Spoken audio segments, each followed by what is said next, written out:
Саламатсыздар ма, құрметті студенттер. Бүгінгі біздің бейне сабағымыз автокөліктерге күнделікті техникалық қызмет көрсету. Техникалық қызмет көрсету дегеніміз автокөліктің жұмыс істеуінің жақсы жұмыс жасау үшін автокөліктерге жасалынатын жоспарлы еріксіз профилактикалық жұмыс түрлері. Енді техникалық қызметті біздер уақытында көрсетіп отырсақ, автокөлігіміз жақсы жұмыс жасайды. Енді техникалық қызмет көрсетудің бірінші, техникалық қызмет көрсету екі және маусымдық техникалық қызмет көрсету түрлері бар. Енді оларда біз алдағы сабағымызда айтатын боламыз, ал бүгін күнделікті техникалық қызмет көрсетуге тоқталамыз.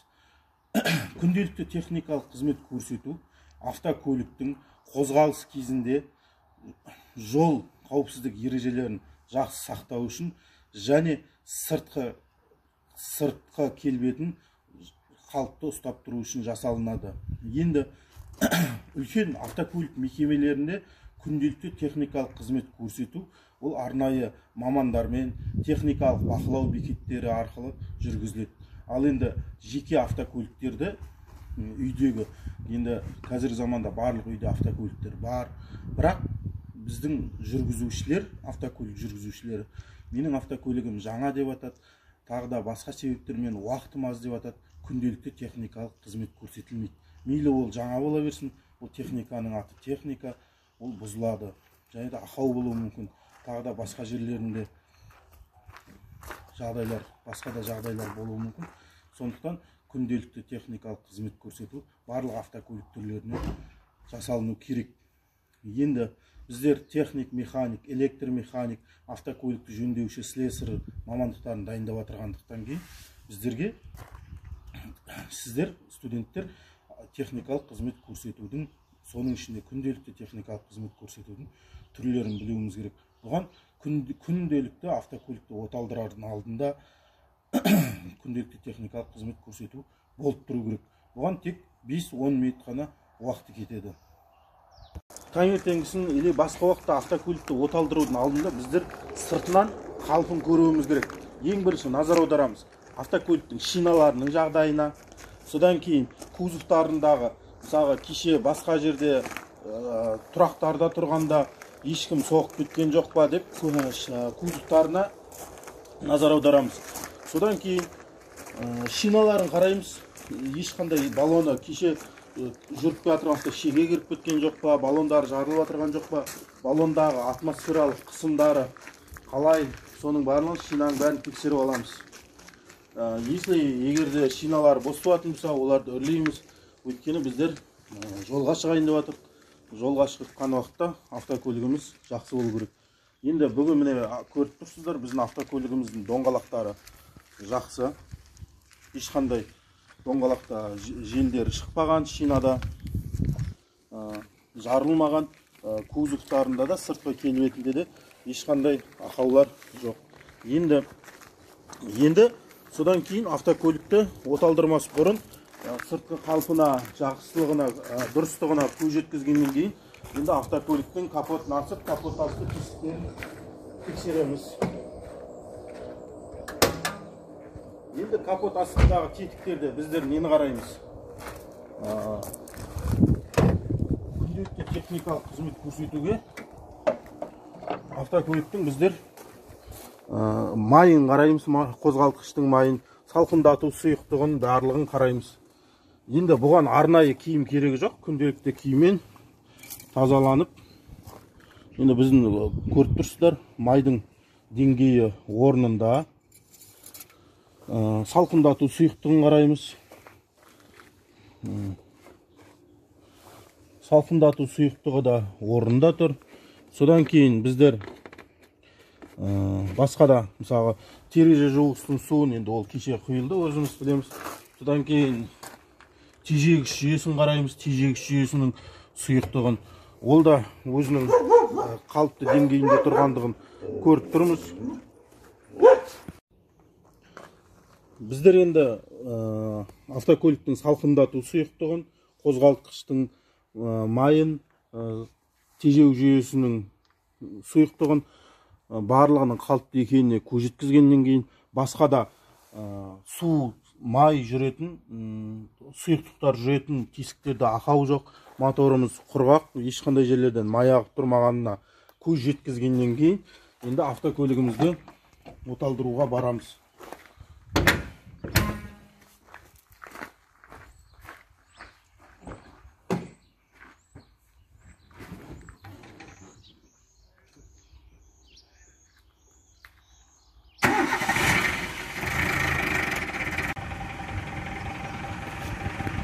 Енді автокөлікті оталдырдық, шамалы қозғалтқыш қызам дегенше шамалы жұмыс істейтін уақытта біздер енді жарық приборларына кіреміз. Фарлардың жануын бәрін қараймыз. Біздер осы күні фарды қосты, тұманға қарсы шамды қостым. Енді біздер осы тексереміз.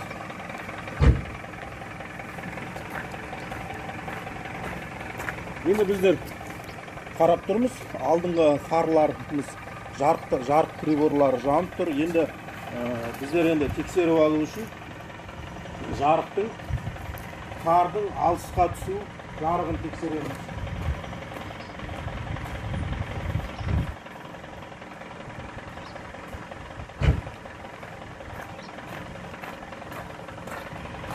Енді ол өздеріңіз көргендей күндіз болса да көрініп тұр, қаттырақ жанып, алысқа түсу жарықтығы.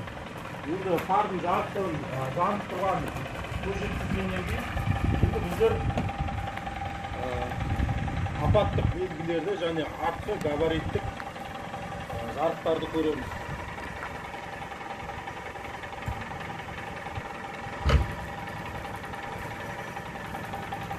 Енді біздер алдыңғы апаттық белгілері жанып тұр. Автокөліктің артқы апаттық дабыл сигналдары және де бізде артқы габариттік лампылары жанып тұр, барлық сигнал. Яғни біздің автокөлігіміздің жарық сигналдары, жарық беру сигналдары барлығы ақаусыз жұмыс істеп тұр деген сөз. Енді автокөлікте барлық фарларды тексеріп алғаннан кейін біз міндетті түрде тоқтау сигналын, стоп сигналын тексеруіміз керек.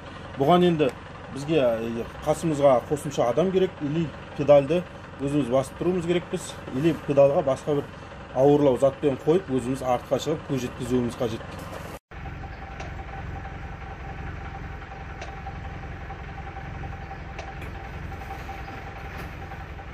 Енді бізде өздеріңіз көргеніңіздей тоқтау сигналдары жанып тұр.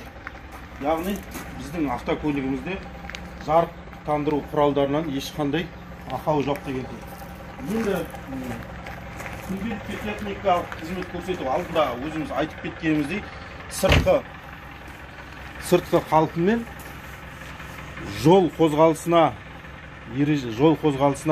әсер ететіндіктен біздің мына айнадан қарайтын терезелерімізді, есіктеріміздегі терезені, айнамыз таза болу керек. Содан кейін фарларды сүртіп қоямыз. Өйткені если мынаның фары дұрыс түспесе, бізге қиын болады. Сондықтан қазір көрінбейтін нөмірге штраф болатындықтан, егер де номеріміз лас болатын болса, онда номерде енді әр автокөлікте осындай бір трапка жүретіні белгілі. Сондықтан номерімізді сүртеміз. Содан кейін енді біздің автокөлігіміз жүруімізге дайын. Сыртқы қалпын, жарықтандыру приборларын бәрін қарадық. Ешқандай ақау болмағаннан кейін салонға келіп отырамыз. Салонның тазалығын қараймыз. Егер де салонымыз таза болғаннан кейін автокөліктің мына терезе жуғышын тексеріп көреміз. Біздерде ішінде яғни су бар, құйылғандығын айттым. Терезе тазартқыш жұмыс жасап тұр. Ендігі содан кейінгі ең маңызды мәселенің бірі, ең қажет ақаусыз жұмыс істеудің бірі, яғни жол қозғалысына қажет. Ол біздің тежегіш жүйеміз. Оны біз кішкентай ғана алдыға жүріп, или артқа жүріп, кішкентай тежегішін ұстап-ұстамай тұрғандығын тексереміз. Енді біздер кішкентай жүрдік. Тежегішті басамыз. Яғни біздің тежегіш жүйеміз ақаусыз жұмыс істеп тұр. Осыдан кейін ғана барып сапарымызды жалғастыруға болады. Яғни күнделікті техникалық қызмет көрсету аяқталды деген сөз. Енді біздер қазір көп адам техникалық қызмет көрсетуді жасамайды, күнделікті техникалық қызмет көрсетуді. Уақытымыз алады, уақыты болмайды дейді. Бірақ бұл автокөлікке жасалынып тұру керекпіз. Өйткені егер де біздің тежеу сигналы жанбайтын болса, басқа жол қозғалысына қатысушыларға кедергісін тигізеді. Және де фарларымыз дұрыс жанбайтын болса, ол өзіміздің түнде жүрген уақытта да, тәуліктің түнгі мезгілінде жүрген уақытта өзімізге қиын болады. Сондықтан күнделікті техникалық қызмет көрсетулер жасалынып, ақау табылған болса, дер кезінде орындалып отыратын болса, ақау жөнделіп отыратын болса, ол автокөлігіміздің ұзақ және сенімді жұмыс істеуіне, сапарға шыққан уақытта да ешқандай ақаусыз барып келуіне әсерін тигізеді. Осымен күнделікті техникалық қызмет көрсетуді аяқтадық. Сау болыңыздар.